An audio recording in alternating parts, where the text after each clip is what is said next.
Hey everybody out there, Chris here, and welcome back to another Dark Avengers comic book review. This review is a couple of days late, but finally I'm back on track with the comics. It took me a couple of extra days to read these because this week's comic books, the week of the 9th, came with last week's comic books, and I had to do last week's comics this past weekend instead of this week's comics this past weekend. As a matter of fact, today's Wednesday, the 9th, and I've already pre-ordered my comic books that are coming out on the 16th, by the way. There's going to be a big unboxing Wednesday for next, unboxing Friday for next Friday. I got a couple of extra things there, and there's going to be a nice unboxing Friday this Friday. Both of them are nice. I wouldn't say they're huge, but both unboxing Fridays are going to be entertaining, and there's going to be some extra stuff in there. However, that's unboxing Fridays. Before we get into the comic books, news-wise, DC's going to be dropping another couple of titles, or at least that's what the resources are telling us at this time. The word is that JLI is going to be canceled, or it's at least potentially being canceled. Nobody knows yet, but apparently there might be another wave of comics coming, another 6 maybe, in September. So August, there are going to be a couple of other drops in the new DC 52, whatever. They're sticking with 52, so if they don't like something, or if something has bad karma, they're probably going to drop it. So look out, all of you guys out there. Another 6 are probably going to be going, and JLI is one of them. So after issue 12, JLI, we're going to be saying goodbye. However, I was talking to somebody, and this could be a good thing. Dan Jurgens might start a Booster Gold series again. If he does that, I'll be pretty happy boy. So anyway, comic books in this week were all released on May 9th, 2012. Let's get into it really quickly. Just throwing it out there, Garfield #1, for those of you Garfield fans, is out, was released this week. I got this for many reasons. #1, I love Garfield. #2, I get the weekly or daily comic strip for Garfield. I figure, why not give it a shot? It's a guilty pleasure, just like Popeye. And just like a couple other comics I get, just because I loved the cartoon when I was a kid, and it was entertaining. It's an entertaining comic. It's nice. I mean, for kids, come on, it's Kaboom. It's nice. Don't judge me. People bought Darkwing Duck until it was sold out. Another comic book that I'm taking and putting it out for now is Hell Yeah. Hell Yeah #3 came out. It just feels like Hell Yeah is a mix. I said this in issue 2, and I said this a bit in issue 1. It feels like it's a mix of a lot of things that we've seen in comic books before. You know, they gotta kill Ben because he's some type of a time anomaly, and it's just like, I've seen this, and the mother is really the one that's killing all the alternate universe Ben. It's like, I've seen this before. I've watched this on TV before. It doesn't add up. I've seen it a million times. To be honest, I get a lot of comics, guys, and as I've said a million times before, you know, I have to make sure to ration what I get. There's a lot of #1s coming out in the beginning of the summer, in the end of the summer. There are actually #1s that are coming out in 2 weeks that I actually just picked up a couple of them. So with all these #1s coming out, and some of them are limited series, which is a good thing, because limited series means X amount of months, and then it's going to stop, and then I'll have that money, that extra money again, to go into something else.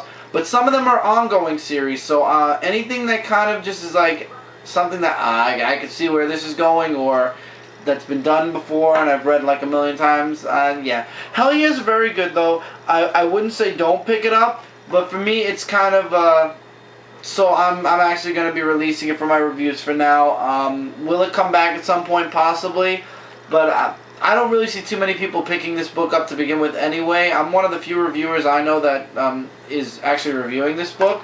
It just doesn't, it's not really working for me. So I'm just, I'm going to release Hell Yeah for a while. Moving into Dynamite, Lord of the Jungles #4, complete opposite. I'm loving it. Tarzan and Jane have their moment. Tarzan can't speak English, but here we go. Get this. He can write English. I'll show you once Mike's done. Apparently Tarzan, he actually can write, and him and Jane actually have a conversation via writing. He says right here, I learned how to write through the books, but I can only speak the tongue of the ape. So in other words, he can only talk ape. He can't understand a word anybody says to him, but if you write something to him, he understands. And I kind of found it funny where she's like, I'm happy you can't understand a word I'm saying because I love you, and she's like, and then there's a whole kissing thing. Yeah, apparently Jane's falling in love with Tarzan, and we're only in the 4th issue. But I'm not complaining. So a ship comes up, and I don't want to spoil too much, but they come to rescue Jane, her father, and Clayton, and then they get ambushed by a bunch of monkeys, and they think that they're led by Tarzan, because Tarzan disappears to try to help them, but he's completely gone. You don't see Tarzan for the rest of the book. Clayton gets pissed off that Jane was with Tarzan alone, and Jane's like, excuse me, why? And then he's like, it's okay, Jane, don't worry. If Tarzan is behind this, we'll find out, and I'll leave the ending up to you guys. Really good. I'm looking forward to the next arc. There is an annual for Lord of the Jungle coming out on the 16th, which I have a feeling is going to potentially tie into the ending of issue 4. So guys, if you are reading Lord of the Jungle, I would suggest you check out the annual too. This is really, really good. Dynamite has been doing a lot of rehashing of old books like The Shadow, The Spider, Lord of the Jungle, and Voltron. And you know, I'll tell you, first of all, I love Alex Ross. This isn't an Alex Ross cover, first of all, but I'm loving that. I'm loving all the restarted series. I want to say relaunched, but they're not relaunched. They're restarted in new volumes. I'm loving the way it's going, and Alex Ross is doing an amazing work on almost all the covers. I would highly recommend checking out Dynamite if you guys are fans, like older readers or people like around their 30s, 20s, 40s, people who know of these series from back in the day or collected this when they were kids. It's very hard to explain. I don't want to say if you're old buy these, because I'm sure everybody knows who Tarzan is. So this is Tarzan without the word Tarzan on it. It's called Lord of the Jungle. But people who know the franchises of these characters should definitely check these out. They're really good. They're not written like with new age feel to it. It's really written with respect to the older comics. Really quickly, actually, let's do this one first. Star Wars, Knights of the Old Republic War, issue 5 came out. The final issue. They take over the school. Carrick has a plan. He goes there, and there's a fight between him and I keep forgetting this guy's name. It's horrible. But anyway, he wins. Long story short, we all know who wins. Once again, I got this comic thinking it was related to the Knights of the Old Republic PlayStation series. It's not. It's related to the PC gaming series. It was a really good story, though. Full series is done now. I would say out of 5 stars, this is a... Jeez, not really. It has nothing to do with the actual Star Wars. It takes place before Star Wars, so I would give it a 3 because it was a really good story out of 5, but it has nothing to do with Star Wars. So if you're a Star Wars movie fan, this isn't for you. If you're a gaming fan of the series and stuff like that, then you might have liked this a bit more. I didn't know a good amount of the characters that were mentioned here because they're probably in the game, not even involved in the movie franchise. So I wouldn't recommend this. However, Star Wars has a new series now that this is over, starting up, called Darth Vader and the Ghost Prison. In 2 weeks, I will be getting issue 1. It's a mini-series. I believe it's 5 parts also. Looking forward to it. I'll show you guys some artwork in this book really quickly. I forgot. I'll actually show you the cover then. There you go. Some good artwork there. Some Jedi fighting. And then the book I'm talking about, thank God they do this in Star Wars. It's so nice of them. Is this. The Ghost Prison. I'm looking forward to that. And I'm getting Dawn of the Jedi and Blood Ties. And then there's a trade paperback, Invasion Volume 3 is coming out. Really good book. Okay, staying in Dark Horse for one more book. Issue 2 of 5, Alabaster Wolves. In this part, she goes through the town, which is still abandoned. It turns out that the cult, so to speak, of all the werewolves is in this church, as you can see here. And what she does is she just goes in and she takes them all out. She eliminates them one by one. That's the best way for me to describe it. And then in the end, the character that died in the first issue turns out, I don't know, you can't even tell, I really can't tell if she's a ghost or if she's whatever, but This book is really crazy in a lot of ways, but I'm enjoying it for the most part. Some of the artwork I'm not enjoying. For example, artwork like this, where it looks like her eyes are like squid eyes, I would say. In this one especially. But then like here, it's sort of, it gets better, but I don't know. The artwork is like, it's something to be left, something to be desired, but at the same time, it's still good enough. I enjoyed it. I'll come back for issue 3, but if I come back for issue 3, I'm probably just going to finish the series off. But I'm enjoying it. It's alright. It's an okay series. I would say it's up to you guys with this one. Yeah, I'll probably come back for the next issue. It was really good. I enjoyed the whole, like, Buffy the werewolf slayer, and it's not Buffy, but it's some weird girl with a machete. Anyway, from the pages of Fable, Fairest, issue 3. Here we go. I was going to say of 12, but it said July 2012, so yeah. By the way, you do know, for those of you who don't know, they always post the month. They're already like 2 months down the line with these comic books. But anyway, in this book, the story is continued from what the imp was saying. Turns out the imp is a real imp. He's a turncoat. A lot happens. A lot is developed in this book. I loved the artwork. The Ice Princess is really... It's just wow. The artwork in this book is amazing. There's really no words to describe how really awesome the artwork is. I mean, it's really wow. You didn't have to do the whole page, Mike. So basically, the imp wants the Ice Queen to steal the bottle from Alibaba, and he wants to work for the Ice Queen.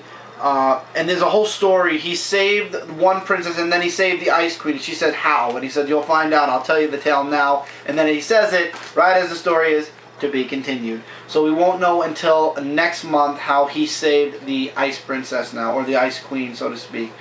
Really good. Wow artwork. Guys, if you're... I'm going to look into Fables. I know there are 117 issues in now, but trade paperbacks do magic, and... you know, go back a couple of issues and just continue forward. Really good. If you guys aren't checking this out, I would say definitely check it out. It's worth a read at least once. I've been getting this for myself. Originally, I was getting it from my girlfriend and me. Now it was definitely going to be more for her. Now I'm saying it's definitely for both of us because I'm really loving the story and I'm not going to put it down either. So she's just going to have to share it with me, and that's that. Next up is, finally, from IDW, reprinting, and I don't care. I'm reviewing it anyway. Teenage Mutant Ninja Turtles #1 from the 1980s, colored. These are the colored classics. Basically, they took the black and white comic and they colored it.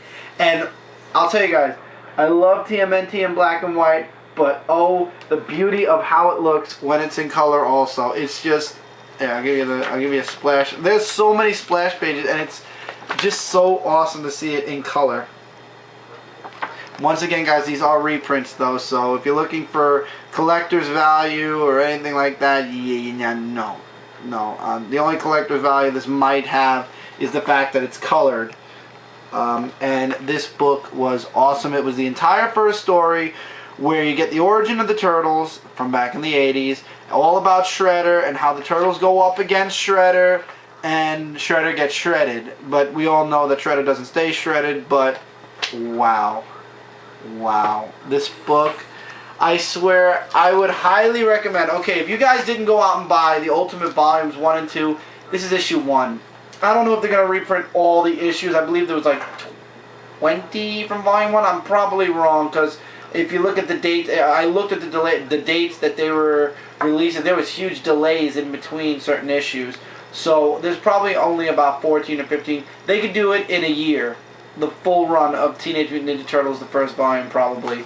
And I'm telling you guys, if you don't want to get the hardcovers, and if you don't mind that it's colored now, because in the original series it was black and white, get this. It's $3.99. 15% off at Midtown. If you've been questioning Teenage Mutant Ninja Turtles, if you didn't want to get the new volume because you didn't know about the old volume is staring you right in the face, and it's in color now. You can't complain that it's black and white, for those of you who don't like black and white comics. And by the way, I actually do enjoy the black and white feel now. I got used to it in Walking Dead, so reading it in TMNT, the older books, it doesn't bother me. give this book a shot. If you didn't give the new volume a shot, give the old volume a shot. And if you like the old volume, give the new volume a shot. Teenage Mutant Ninja Turtles is so good. I wish, for those of you who are questioning, I wish there was a way for me to reach out to you guys and tell you how awesome and show you how awesome Teenage Mutant Ninja Turtles are. I just don't have the time. It would take me 3 hours to sit here with you guys through the books, through the new books, through the old books, through everything to explain how awesome this is. I highly recommend it. This is my #1 favorite independent book. #1. And there's a reason for that. We're going into DC for 3 books. First is Batman and Robin #9. Night of the Owls reaches into this. In this book, the spotlight is all on Damian. Damian is protecting a lieutenant who is a target for the Talons. One Talon goes up against him or tries to kill him. Damian shows up and stops that. It's amazing how Damian actually is really smart when it comes to army. He's actually leading the soldiers in formations, and they're like, okay, you're a kid. How do you know this? And I'm telling you, it was really good. I will say one thing. I'm amazed at how far DC Comics is going with their with how what's the word I'm looking for? How gruesome a way they show body parts flying all over the place. It's like it used to be back in the day in the 80s and the 90s. They shadowed all that out. I mean, now they're not shy to show a head flying off or a body being decapitated, and it's like okay. So, funny part was right here where Damon's like, you have got to be kidding me, where the guy actually snaps his neck completely around his body, like an owl. So I was like, oh, ha, ha, ha. Oh, that's a funny pun, yeah. So, and yeah, so we all know who wins in the end, sort of. And it all leads back into the Batman series, which we're going into here with Batman #9, back at the Batcave. Batman is fighting a group of Talons while Alfred is still in the vault sending the message out to everybody on who to save and who not to, and you know, everything like that. This was tied for Book of the Week. Tied. There's 2 Book of the Weeks from DC. Book of the Week from Independence is definitely Teenage Mutant Ninja Turtles. Book of the Week from DC is this book and the next one.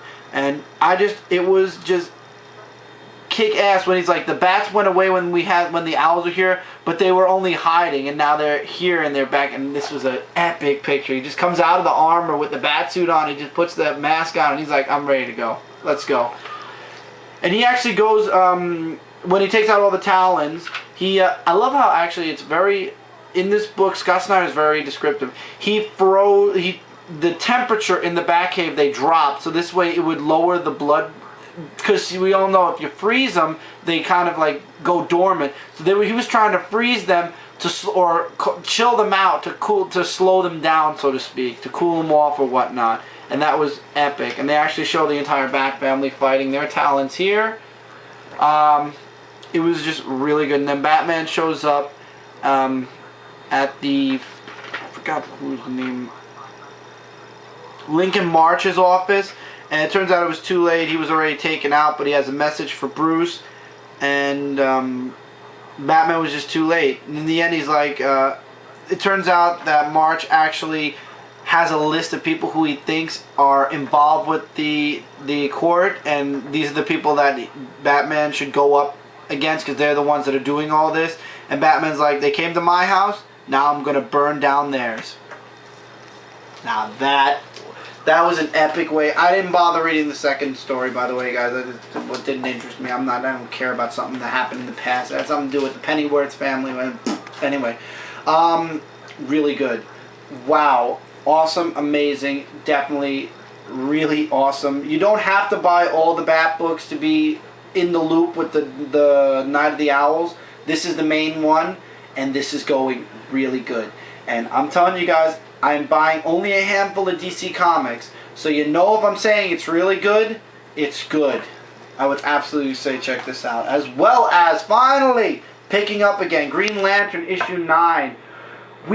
There is so much you find out in this book, and it's like, wow. You learn the origin of the Indigo tribe, how Abensor started the Indigo Tribe and why he started the Indigo Tribe, and it was all because of the Guardians. He foresaw the Blackest Night, and then he saw after the Blackest Night the Guardians were going to be the ones that tried to destroy the Green Lantern Corps. And the reason, here's a huge spoiler, the reason he created the Indigo Tribe was he made the rings to give to the Guardians, because the Guardians have no feelings whatsoever. What are the Indigo rings? Compassion. This is what I was talking about. The Guardians need to feel. He was creating these rings to put on the Guardians to give them compassion so they can feel. So anyway, Sinestro's taken over by the Indigo Light, and it explains how it happens. And they want to send Hal Jordan home and told him, oh, he's part of our, he's with us now. He's an Indigo. He's not a Green Lantern anymore. Hal doesn't believe that. He goes into the Forbidden Jungle, and we get a nice little piece of the Guardians, and I'm not going to show it, but they are, the more I see of the Guardians, the more I can't wait to see them either destroyed or done something. Somebody's got to do something to it. So anyway, then Hal Jordan comes up and he finds out about the whole origin of the Indigo Tribe. He meets up with this guy who was Abensor's friend, but the both of them actually forged the Indigo Lantern and the Indigo Rings. And he explains how Indigo 1 was actually the person who killed, this is another spoiler, I'm giving you guys huge spoilers here, and I'm sorry if this is too much of a spoiler for you, but I just really enjoyed this book. This book actually is in first place above Batman because it was just so good.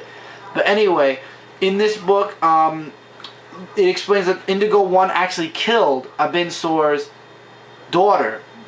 And she was the first one that he put the ring on, and that basically he was taking like the evilest people, the dirtiest and darkest murderers, and giving them the ring so they can feel compassion and maybe make a difference. And then Hal Jordan does the stupid thing. He tells him that Abensor died, and he's like, all hope is lost, I give up. He destroys the Indigo Lantern like a moron. Anyway, he's the Indigo Lantern, for those of you who are interested in seeing the actual lantern. And it turns out all the rings go offline. Meaning Blackhand, Indigo 1, Monk, everybody else. Once killers, once totally evil people, are now free from the influence of the Indigo ring. So, Hal Jordan and Sinestro, the only lanterns left on the planet, are trapped on a planet with a bunch of killers and murderers and criminals, the darkest people in the world, now no longer influenced by compassion. I can't wait for issue 10. Loved it. 5 out of 5. This is the book that everybody should get from DC Comics from last week. Green Lantern is officially back on top, like completely. I was worried that Aquaman was doing better than Green Lantern in a sense. Jeff Johns brought Green Lantern back. We're going into Marvel now, where we got a bunch of books. 2 books really that didn't do anything much for me this time was Avengers Assemble number 3. Just didn't do anything. You found out that they were there to collect these things for a specific person. And the whole issue is a fight. The entire issue is a fight. And you find out in the end they're working for one person. And oh boy, if you didn't see the movie yet, I don't want to spoil who the person was. Artwork was pretty good. The story just, it feels like a generic story from back in the, I don't even want to say in the 80s, maybe something from the 90s, so to speak. But it turns out they were all working for one person, and artwork's pretty good though, I will say that. I'm not going to spoil it in this, with this issue. I'll talk about it in the next issue, because by then everybody who's reading this book will have seen it. But I'll tell you the truth, it was an epic ending, a really great artwork on the very last page especially. But I saw this coming, especially with the whole Avengers movie, the thing that happened after the credits. Yeah, that's basically what, yeah, that's the next issue. But with Dark Avengers are actually coming already. They're not coming. They're basically going to be here by the beginning of next month. I think by the time this story arc's over, Avengers Assemble, I'm going to probably end up dropping so that I could get Dark Avengers. I don't know if Dark Avengers is just going to be a small set in Thunderbolts or if it's taking over Thunderbolts completely. So, but this book is one of my least favorite Avenger books. So I probably will drop this because this was made only for the movie anyway. So it really has nothing to do with the actual universe. So if anything, I think this is going to be the one that's out of continuity that I dropped. Another book that's part of AVX, but really it's just, anyway, first of all, New Avengers, issue 26, yes. It's not really a part of AVX, but it is. It talks about, in the past, how this girl who was being trained by the Iron Fist, who was also the Phoenix, who the Phoenix is actually going to be coming for in the past. And it shows how she was trained and the Phoenix Force is coming. And there was a scene in this book that actually looks like it took place from Avengers vs. X-Men 1, where her trainer pushed her a wee bit too hard, and then this happened. We all saw this in the Avengers vs. X-Men number 1 or 0. I think it was 0. Maybe it was 0. And the Phoenix Force is coming, and remember, this is in the past. She sees the Phoenix, but she also sees the dragon in her soul. So she goes to the mountain to finally end her training, and she comes out as an Iron Fist, but the Phoenix Force is coming. And this is all in the past. This is more of a backstory to the Avengers vs. X-Men. This does not take place in the present at all. It has nothing connecting to the events in the present day Avengers vs. X-Men thing. This is more along the lines of a backstory. I'm not a huge fan. I like Iron Fist, but I'm not a fan of his. So this story, out of the entire AVX line right now, is my least liked story. It's nice to see a little bit of a backup story, like a background on the Phoenix Force from the past, but unless this has something to do with the present day stuff, which, by the way, the solicitations for August came out. For those of you who didn't see it yet, all I'm going to say is I told you so about the Scarlet Witch. And that's all I'm going to say. But, I would say it's okay. If you guys want to skip something, this probably will be it. And I hope I'm right. In the future, nothing else happens. Hulk Smash Avengers, issue 2 of 5. This came out this week along with number 1. I put number 1 in last week's because it should have come out with last week's. I guess there was a print error or whatnot. This takes place later on, 10 years later. It's a different Avengers team completely. Hulk goes to them looking for help. And in a sense brings the fight sorted to them. I like the fight between him and Vision. I did not really particularly like the artwork in this book for several reasons. I mean, I understand they tried to follow. This was very nice, though. This was drawn very nicely. I know they're trying to follow along like the historical lines. They're trying to follow history, so to speak. But yeah, this book kind of didn't interest me as much. Okay, so it was a really nice issue, so to speak. But due to the artwork and everything, this is my least favorite part of the entire Hulk Smash Avengers thus far. The next issue looks like it'll pick up. It's different artwork again. This is still a good issue. I'm enjoying the mini thus far. Of course, they're going to do a lot of Avengers stuff with the Avengers movie out this month, but this is really good. If you have to pick this over Avengers Assemble, I would say this. I'm really enjoying this. 5 weeks, 5 parts. Check it out, guys. We'll be back in the next part. I'll be back in the next part, and we'll conclude Marvel and round out the entire week. See you guys in the next part. So I'll see you guys there.